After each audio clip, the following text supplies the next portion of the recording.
Nouveauté donc dans le cloud, c'est l'arrivée d'un nouvel acteur français dans le secteur hautement stratégique donc de l'hébergement à distance des systèmes d'information et des données.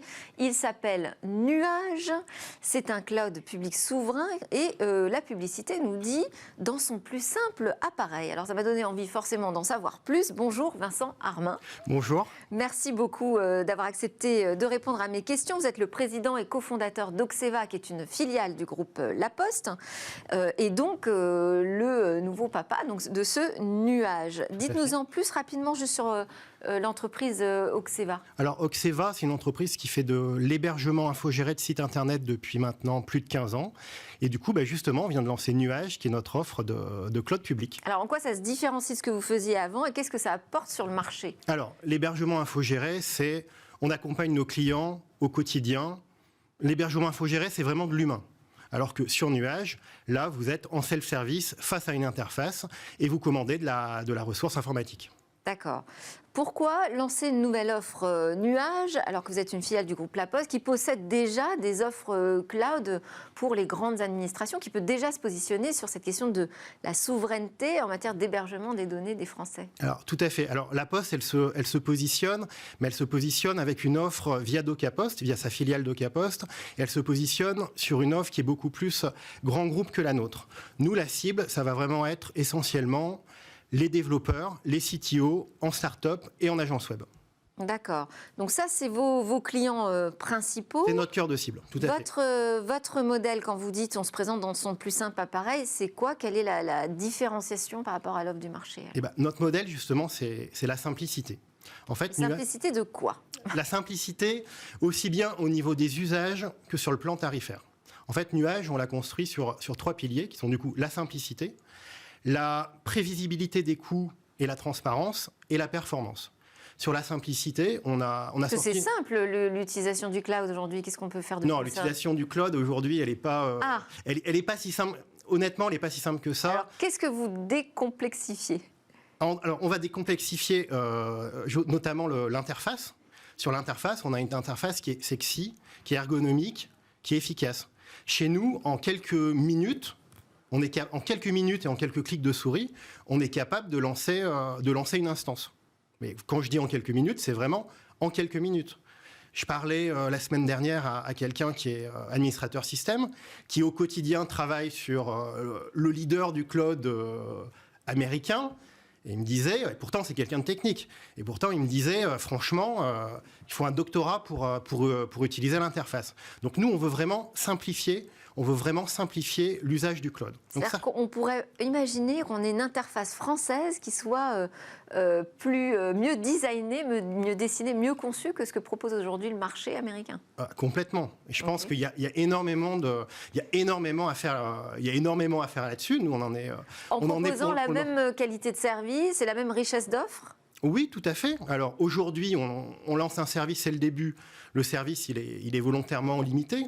D'ailleurs, on a fait face à certaines critiques par rapport à ce manque de fonctionnalités, mais ça, on le savait.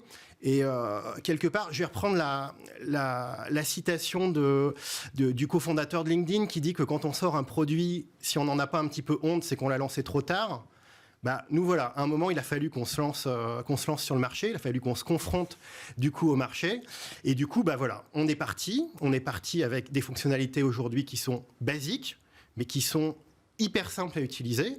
Et notre priorité là sur les prochaines semaines, les prochains mois, ça va être d'ajouter beaucoup de fonctionnalités, mais sans rentrer dans la complexification. Ça, c'est hyper important pour nous. Alors, quand je pose la question, est-ce que ça peut devenir demain un mastodonte français, européen? En fait, je pose la question, est-ce que ça peut servir notre quête de souveraineté numérique? Et pour ça, je dois vous interroger sur le Made in France. Est-ce qu'on est là face à un cloud qui est vraiment 100% français? Alors, c'est un cloud qui est 100% français, tout à fait. On repose sur OpenStack. OpenStack, c'est la techno qui est dessous, qui est une techno open source. Par contre, tous les développements... Alors, open source qui est quand même géré par une fondation américaine. Qui est géré par une fondation américaine, mais ils n'ont aucun droit sur les données qui sont hébergées. Derrière, c'est juste le code qui est ouvert. On a accès à ce code-là, pardon. Et vous avez développé votre propre solution à partir de ce code? C'est-à-dire, ce sont des technos vraiment faites maison? Tout est fait maison. tout est fait maison. On a une équipe de 20 personnes en interne et les développeurs sont là au quotidien et tout est développé maison. Donc, et ça va nous permettre aussi de pouvoir répondre au mieux aux attentes de notre marché, puisque rapidement, on va mettre en place d'ailleurs une roadmap qui sera publique et surtout collaborative. Donc 100% des technos développés maison, donc 100% des technos françaises, vous nous dites, 100% des serveurs aussi en France ? 100% des serveurs en France, tout à fait. Ok, et ce marché mondial là, des infrastructures dans le cloud, il représente une part majeure de l'activité numérique. Vous espérez en capter quelle part ? Quelle part c'est difficile à dire. En tout cas, l'ambition de Nuage d'ici quelques années, c'est de devenir un acteur majeur du cloud européen. Ça serait pas déconnant de se dire que d'ici 2027, Nuage pèse un petit 100 millions d'euros en termes de chiffre d'affaires. En tout cas, c'est l'ambition. Ok. Et est-ce que dans cette optique, vous allez adhérer au consortium Gaia-X ? Parce que vous savez que sur ce plateau, ici même, jeudi, Scaleway a annoncé qu'il se retirait du consortium qui est censé instaurer de nouvelles règles européennes autour du cloud. Est-ce que vous allez, vous, y adhérer ? Quelle est votre position sur le sujet ? Alors, nous, pour le moment, on est observateurs. On est observateurs, tout ce qui est label, initiative. En tout cas, moi, de mon point de vue, c'est qu'aujourd'hui, c'est beaucoup de politique. Nous, comme je l'ai dit, la priorité, ça va être sortir des fonctionnalités. Je ne dis pas qu'on rejoindra jamais un label. Pour autant, si on rejoint un label, il faudra qu'il soit en phase avec notre ADN, avec notre culture. Là, le gouvernement français vient de sortir un label qui s'appelle le label Cloud de confiance. Il est censé promouvoir le cloud souverain. Et pourtant, il vient de donner naissance à 2 offres qui sont basées sur les clouds de 2 géants américains qui sont Microsoft et Google. Donc voilà, c'est un petit peu paradoxal. Donc pour le moment, on est surtout observateur là-dessus. Donc vous n'avez pas cherché absolument à rentrer dans les règles qui sont imposées par ces labels. Vous préférez voir si ça correspond à ce que vous faites, c'est ça ? Complètement. Ok. Complètement. Démarche de start-up, quoi. C'est ça. Après, par contre, et là, c'est pas un label, il y a une certification. Il y a une certification qui s'appelle Secnum Cloud.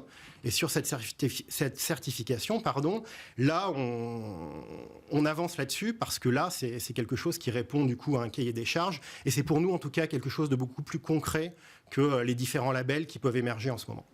Alors, j'ai vu aussi que vous aviez un positionnement, enfin, vous dites avoir un positionnement premium et une démarche frugale. Alors déjà, comment on fait les deux ? Et qu'est-ce que ça veut dire exactement, premium pour vous et frugal ? Premium pour nous, ça va être à la fois sur la performance et sur le support. On veut de la proximité. Comment on mesure la qualité de la performance ? Comment pouvez-vous nous garantir qu'on aura une performance premium ? Comment on peut garantir qu'on aura cette performance ? Déjà sur ce qu'on appelle l'over-provisioning. L'over-provisioning sur le cloud, c'est le fait de vendre un même cœur à plusieurs clients. Les grands clouds américains, ils en ont fait leur spécialité, c'est-à-dire qu'un même cœur peut être vendu à 40 clients différents. Donc si les 40 clients, quelque part, ils ne consomment pas en même temps, ça passe.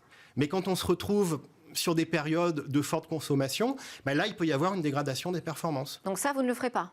Nous, alors, on se réserve le droit de pouvoir faire de l'over-provisioning, comme nos compétiteurs.